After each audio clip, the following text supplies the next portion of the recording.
Hi, my name is Diana from Curb again, and I'm coming as a family member. This is my other hat. I have several family members inside of prisons, and it's already a process to be able to go see them. It's very emotional. It's really hard. I come out of the spaces very upset and not being able to interact with anybody after. Having to witness your family member inside of there. When I heard about these new regulations, I was really scared to go see them. I think, made a statement to some of my friends that I should go see my loved ones before this was actually, before this started, because I was fearful.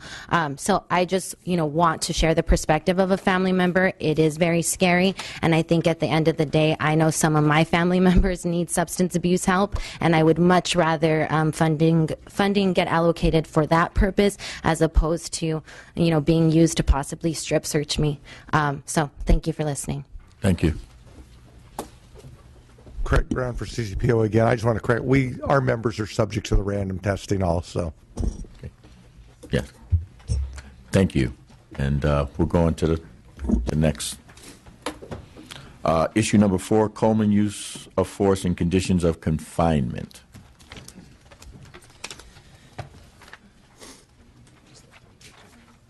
Okay, while we have some seat swapping going on, I'll go ahead and give a high-level overview, and then we have, again, some program experts here to talk about any questions that you might have.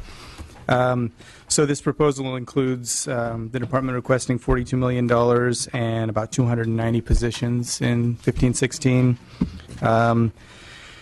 This is designed to allow the department to implement revised policies and procedures as required by the Coleman Court.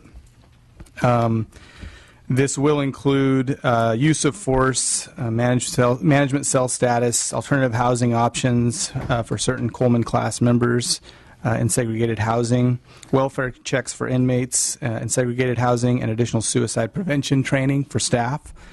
There you are.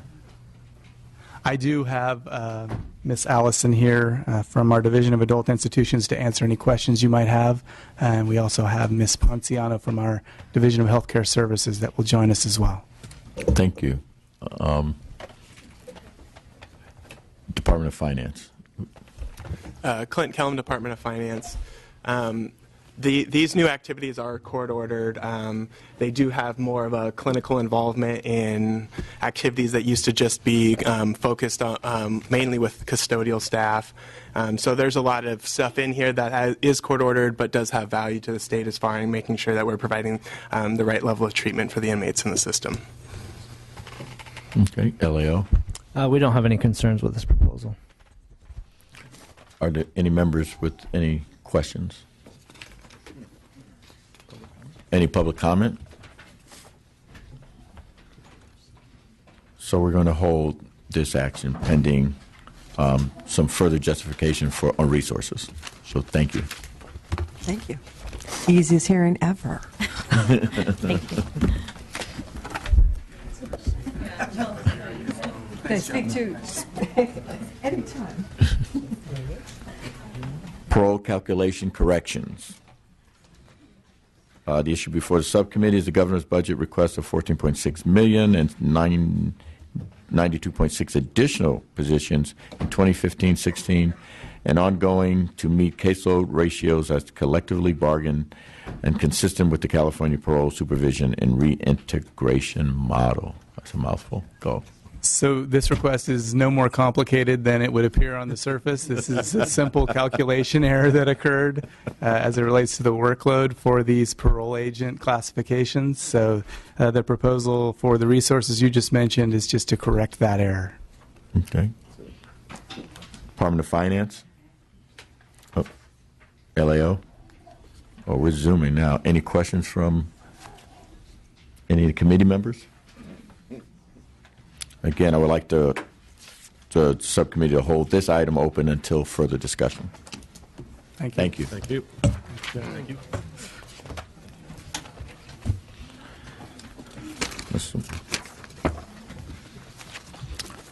The issue before the subcommittee, item number 6, Armstrong accessibility.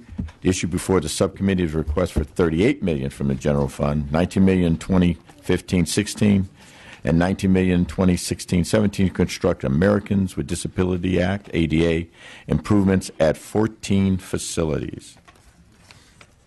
And I would just add that this is a continuation of funding that the department received for current year.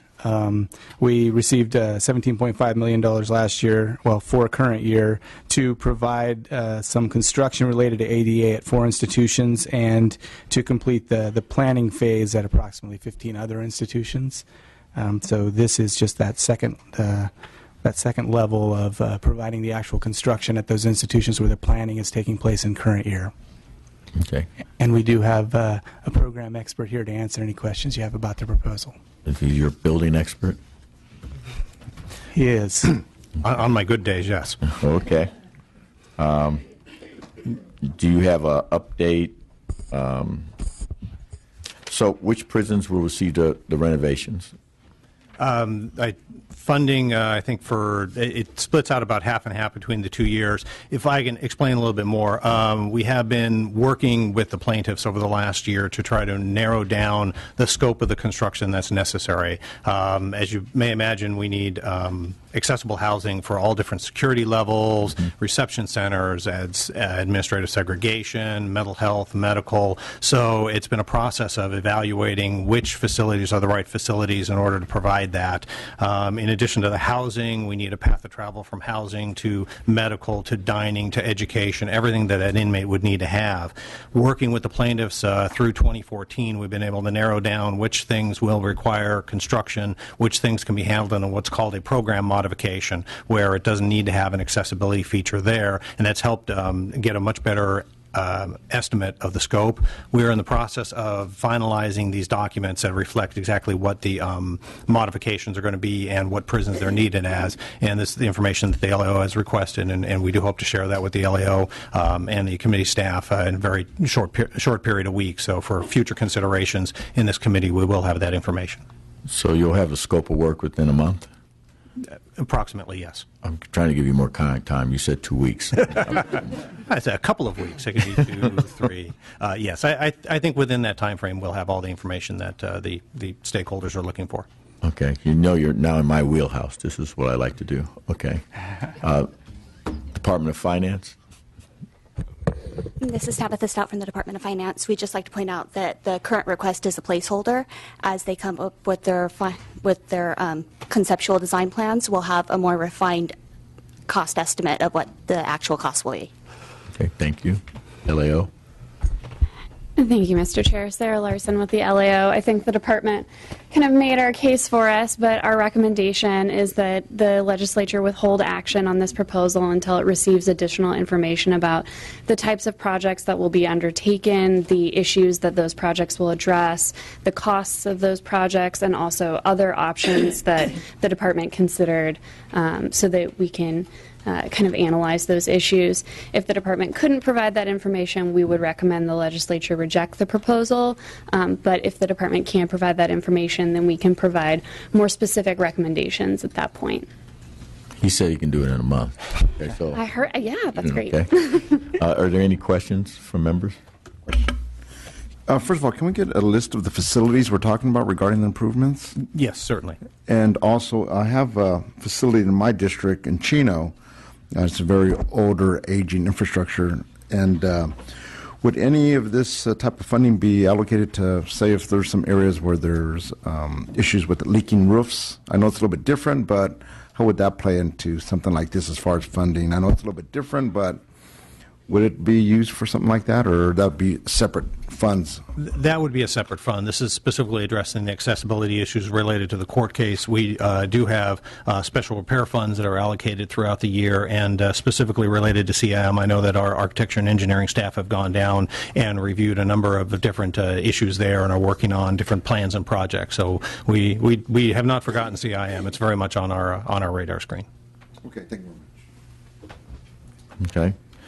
With that, we're going to hold it 30 days or ish about that time, and then you'll come back with the full scope of work and what projects you're going to work on, and give us kind of an idea of as close to the true cost as you can with your scope of work. So thank you. Yes. Is there any public comment on this? Thank you.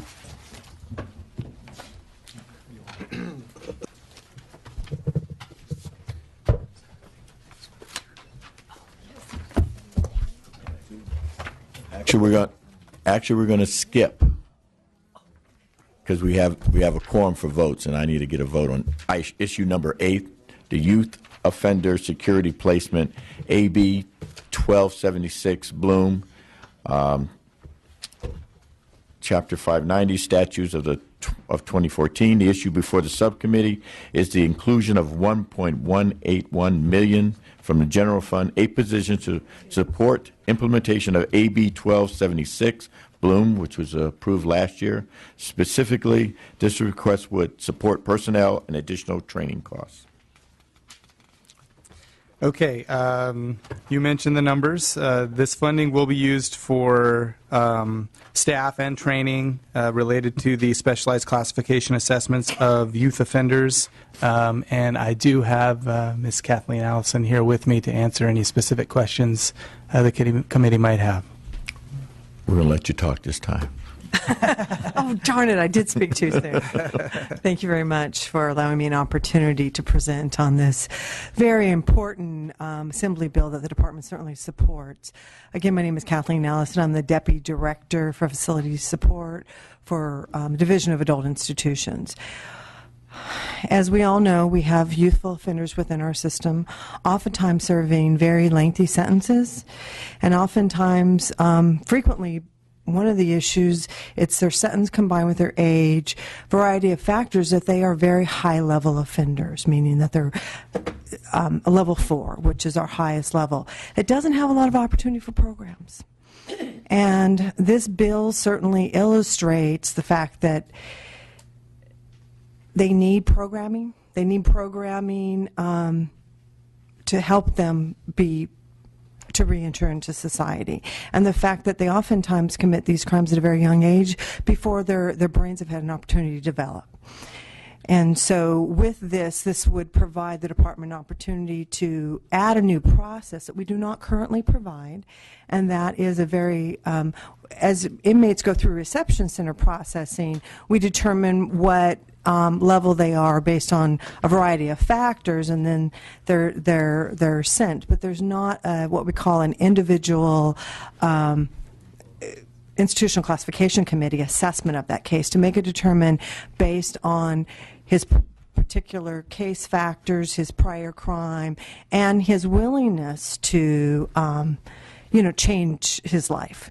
So that hearing in and of itself, as well as getting the documents that we would need from the local counties, there's a variety of things that we would have to do in order to facilitate what we call an override, which is make him a lower level offender, but it has to be at a warden level, so we need staff to develop those recommendations for the warden to be able to take those and I don't know if the word risk is appropriate, but to be able to make a very thoughtful decision to ensure that we give every opportunity to get them to a lower level so they could have programming opportunities. Okay. Thank you. Department of Finance? Department of Finance. I'd just like to add that if at that reception review the youth offender it's determined that the youth offender cannot be safely housed at a lower security setting, that the department will reconsider that at the offenders annual institution classification committee review until they reach age 25. Thank you. LAO? No comment. Are there any questions from the committee members? We're going to vote on this, but we need to ensure that Mr. Bigelow is added to the roll. Otherwise, he doesn't exist. Public comment too. So is there any public comment? Seeing none? Adding Mr. Bigelow to the roll? Yes. All right. And so my recommendation is for us to adopt the proposal.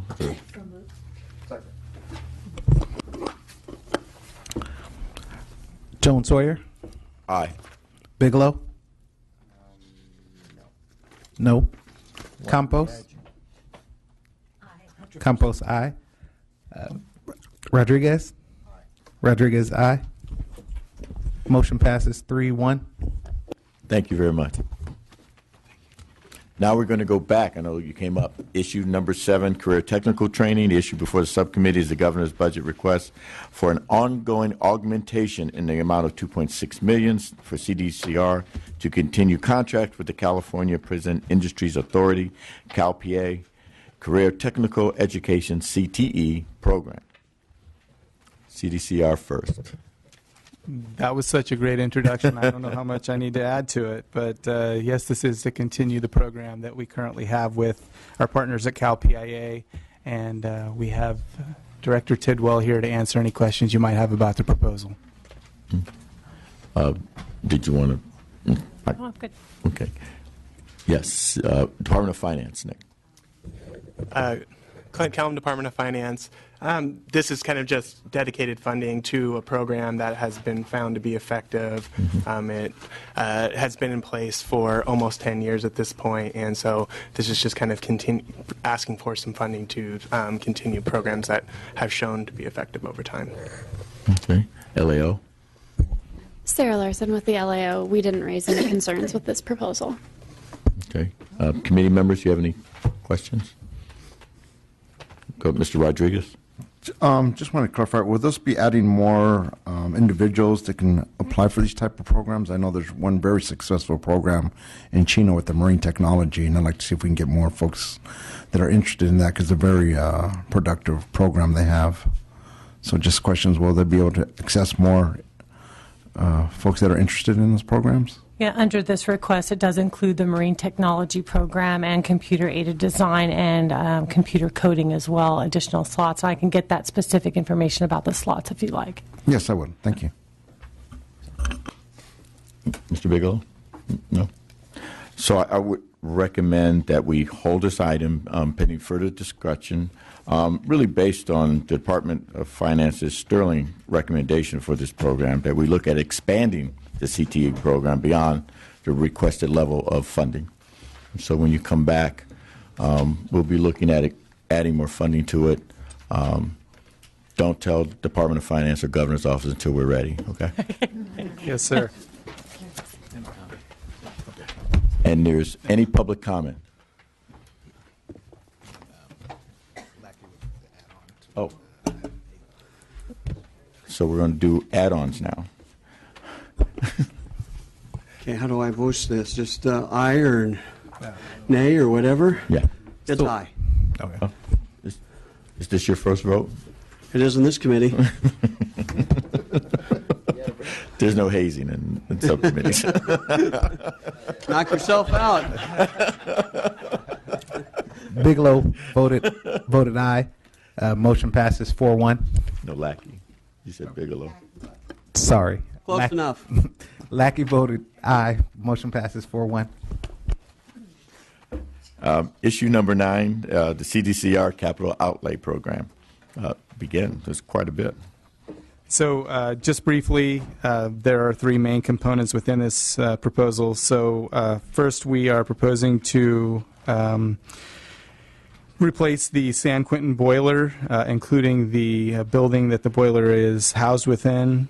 This is in order to get the department into compliance with the local regulations and avoid the risk of some sizable fines that could come absent this replacement. Secondly, the California Correctional Center kitchens, which are heavily damaged from age and weather conditions. The second component of this is to replace those facilities.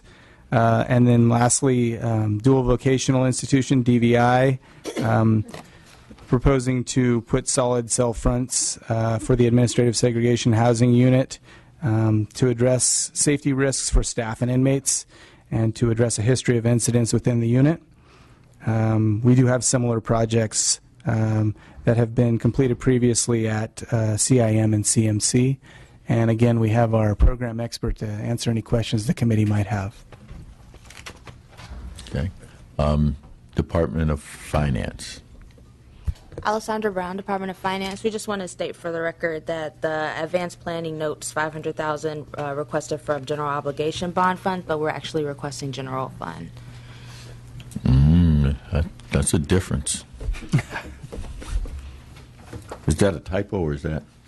It's an error. It's an error, okay. Thank you. LAO? We haven't raised any concerns with any of these proposals. Okay. Any questions from committee members? So I had some questions, but I didn't want to. I think we're going to hold it so we can talk about the working drawings and construction phase and things of that nature. Maybe you can come to my office and we can go through that, and then go through the costs. And could there be some alternatives? And with the hour being late, maybe we just hold off on that and we talk about it, and then we can bring it back to the committee, if that's Certainly, I can work with your staff to arrange some time. okay. Thank you. Matt, is there any comment on the construction? With that, meeting's adjourned.